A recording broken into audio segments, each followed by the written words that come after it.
The NASCAR playoffs are here, and it's at Las Vegas now. Not Chicagoland, but Las Vegas. That is the new opener of the playoffs. And they had, instead of doing the end of the year Vegas thing where they do burnouts in the middle of the streets, they did that this year. Or at this time. At this time, instead of the end of the year, they did it right now. You get my point, right? You've probably seen the burnouts and stuff, but they did all the media stuff this week instead, which I think it's a good idea. I think you got to do some media stuff before the playoffs start. So I think that was a good idea. But we're not here to talk about that. Here to talk about the race. And also, congratulations to Ross Chastain on his first career Xfinity win. Harvick, that's talent right there. Yeah. So, we're going to do the same thing as usual. Going to do some favorites. Going to do some surprises, some disappointments, and then give you my pick. But Las Vegas, in the first race this year, Harvick dominated it, and he won it. I think that might have been the race where his car was illegal. Was it? If so, remind me in the comments. I'm pretty sure it was, but I don't know. But he qualified 5th.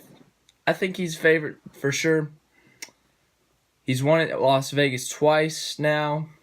And obviously, Stewart-Haas has had fast cars all year. And especially at the mile and a half, they've got wins at Las Vegas, Atlanta, Kansas.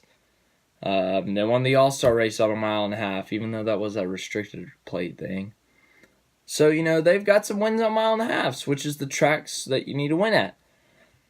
Kyle Busch, he has wins at a mile. He's won at a mile and a half this year. Texas. They've had fast cars all year. They're a favorite. And then the third part of the big three, Martin Truex Jr., he won at Kentucky. Another part of the big three, he won in a bunch of mile and a halves last year. So, as I said, mile and a halves, big three. They're the favorites. Also, I'm going to add one more. The pole sitter, Eric Jones. He's shown speed this week, and he was the fastest in one of the practices, and he qualified first, which means he got the pole, obviously. But they've had a fast car this week, and that's a good start for the playoffs with speed. I think they'll be running up front all day, leading laps, getting some points in the stages, so I'm expecting a good day from that 20 car. On to the surprises. Brad Keselowski, you may think he should be a favorite, but he qualified 13th, so he didn't qualify great. But he's coming off of 2 consecutive wins in 2 major NASCAR events, the Southern 500 and the Brickyard 400. He's won at Las Vegas twice in 2014 and 2016.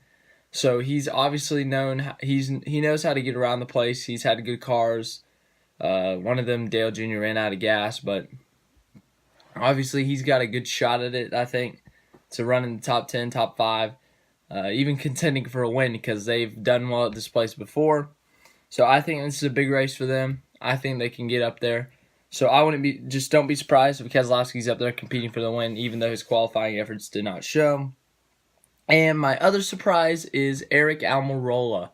If you remember, Almirola was leading. He won a stage, and he was doing pretty good at Chicago and looked like he could win. Then he had a loose wheel. Then he had another loose wheel. So they had a really fast car at a mile and a half Chicago, and they were showing speed, and then they had issues.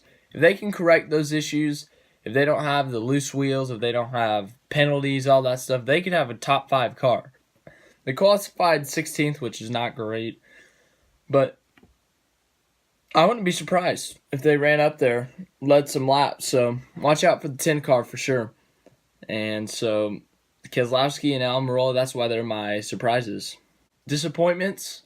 One of them, I don't want to really call it a disappointment, but he's had bad luck at this track in his 3 starts. In his first career start at Las Vegas, he was running in the top 10 and he got taken out. Same with earlier this year, he was running top 10 and he just got shoved in the wall. And then 2017, he finished 3rd. Chase Elliott. So I don't want to call it a disappointment because it's not like he's run bad there. He's just gotten in wrong place, wrong time situations. But 2 DNFs and 3 starts, that's not really good. So I'm saying I don't know really what else to say other than he's just had bad luck there and it could strike again maybe. I hope not. That would suck. But the other one, Austin Dillon, qualified 18th. Obviously, they haven't had that much speed all year.